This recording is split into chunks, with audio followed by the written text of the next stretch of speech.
Hello everyone, আমি সুপ্রিয়া। শুভ বিকেলের অনেক অনেক শুভেচ্ছা সবাইকে, আর আমার চ্যানেলে সবাইকে অনেক অনেক স্বাগত। দেখো আজকে আমি চলে আসলাম কচুর ফুল নিয়ে। তো অনেক অনেক বন্ধুরা আছো কচুর ফুল খেতে চাও কিন্তু খেতে পারো না, তো আমি আজকে দেখাবো কিভাবে এটা খেতে হয়। তো প্রথমে দেখাচ্ছি আমি কয়টা কাঁচা কাঁচা সবুজ সবুজ কচুর ফুল এনেছি। তো এগুলো কিভাবে খাওয়া যায়, তো দেখো আমি মাঝখান দিয়ে ভালো করে কেটে কেটে চারি সাইড কেটে আমি ফুলের ভিতরের অংশটা ফেলে দেব। এটা বেশিরভাগ গাঁও গ্রামেই পাওয়া যায় বন্ধুরা, আর বছরে একবারই ফোটে এই ফুলগুলি। তো আমার তো অনেকই প্রিয়, খুব ভালো লাগে আমার কাছে। তো এই দেখো আমি কেটে নিয়েছি সব গোটা গোটা, আর ভিতরেরটা ফেলে দিয়েছি। তো এখন ভালো করে জল দিয়ে আমি ধুয়ে নেব।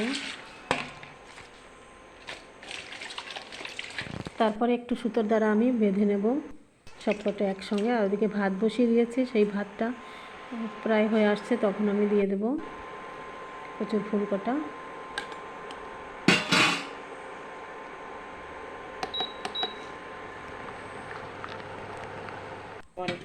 এখন ভাতের ফ্যানটা ঝরিয়ে ফেলেছি, এখন আমি এইভাবে সিদ্ধটা বের করে নেব। তো যেমনই লোবিয়া সিদ্ধ করে খাও সেরকমই সিদ্ধ দিতে হবে বন্ধুরা। লোবিয়াটা এমনি খাওয়া যায়, কিন্তু এটা এমনি খাওয়া যাবে না। এটা একটু তেল, কাঁচা লঙ্কা আর লবণ দিয়ে মেখে নিতে হবে। তোমরা যে যেমন ঝাল খাও সেই পরিমাণে দিতে পারো।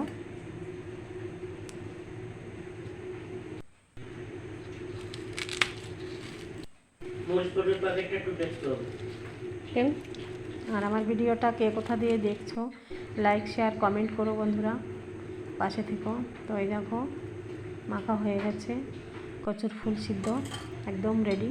তো গরম গরম ভাতে খেতে খুবই টেস্টি লাগে বন্ধুরা। একবার বানিয়ে খেয়ে আমাকে অবশ্যই কমেন্ট করো। যে যে খাওনি একবার বানিয়ে খেও বন্ধুরা, খুবই টেস্টি লাগে। তো আজকে তো এমনি আমাদের নিরামিষ অমাবস্যা, তো তার জন্য সকালবেলা এটা করেছিলাম। এই ভিডিওটা সকালেই করেছিলাম, তো আমি এখন তোমাদের কাছে শেয়ার করলাম। তো আমার হাজব্যান্ড আর আমি বসে পড়লাম কচুর ফুল সিদ্ধ দিয়ে ভাত খেতে। তো হয়ে গেছে আমাদের সকালের নাস্তা হয়ে গেল। তো চলো এখন আমি দেখাবো তোমাদের কচুর ফুল দিয়ে আর একটা রেসিপি, পাকা কচুর ফুল দিয়ে কিভাবে রান্না করা যায়। তো আমি কচুর ফুল কটা আগে কেটে ছোটো ছোটো করে কেটে জলে ভিজিয়ে রেখেছি। তোমরা জলে ভিজাবে না বন্ধুরা, তো কেটে ধুয়ে রাখবে, নয়তো একটু হালকা গরম জল দিয়ে ধুয়ে নিতে পারো।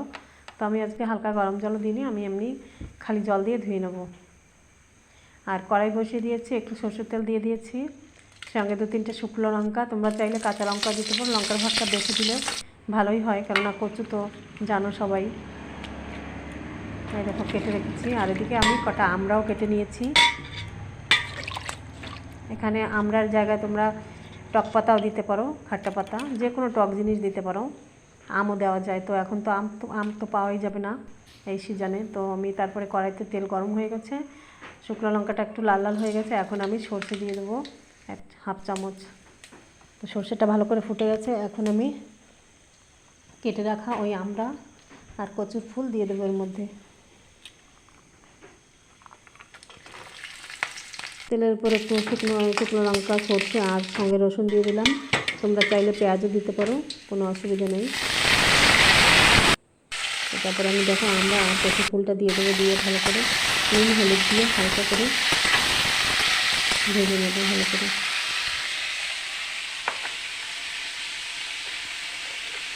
এতে কোনো বেশি মশলার দরকার নেই বন্ধুরা, খুবই সামান্য অল্প মশলাই হয়ে যায়, আর খেতেও দারুণ টেস্ট লাগে।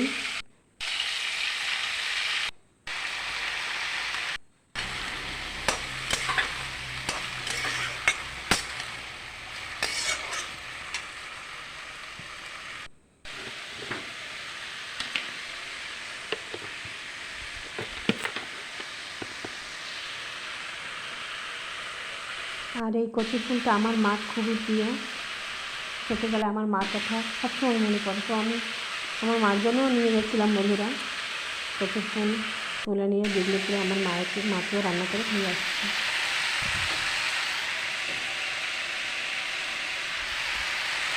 তো তোমরা কে কোথা দিয়ে দেখছো বন্ধুরা আমাকে লাইক শেয়ার কমেন্ট করে পাশে থেকে এইভাবে ঢেকে ঢেকে দিয়ে অনেক সময় হালকা হালকা করে আগুন দিয়ে অনেক সময় পর্যন্ত ভেজে নিতে হবে, লাল লাল করে ভেজে নিতে হবে।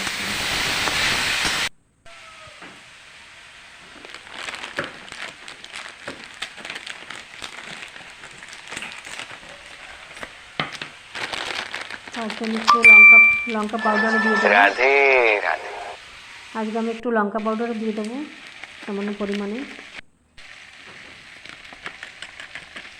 কেননা কাঁচা লঙ্কা দিই নাই, তার জন্য আজকে একটু লঙ্কা পাউডার দিয়ে দিত। অবশ্যই একবার এভাবে বানিয়ে খেয়ে আমাকে কমেন্ট করে জানিও বন্ধুরা কেমন লাগলো আমার রেসিপিটা আর আমার ভিডিওটা কেমন লাগলো।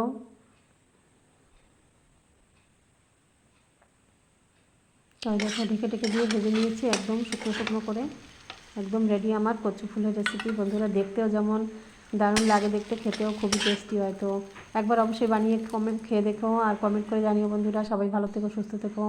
আমার চ্যানেলে সবাইকে অনেক অনেক স্বাগত। রাধে রাধে।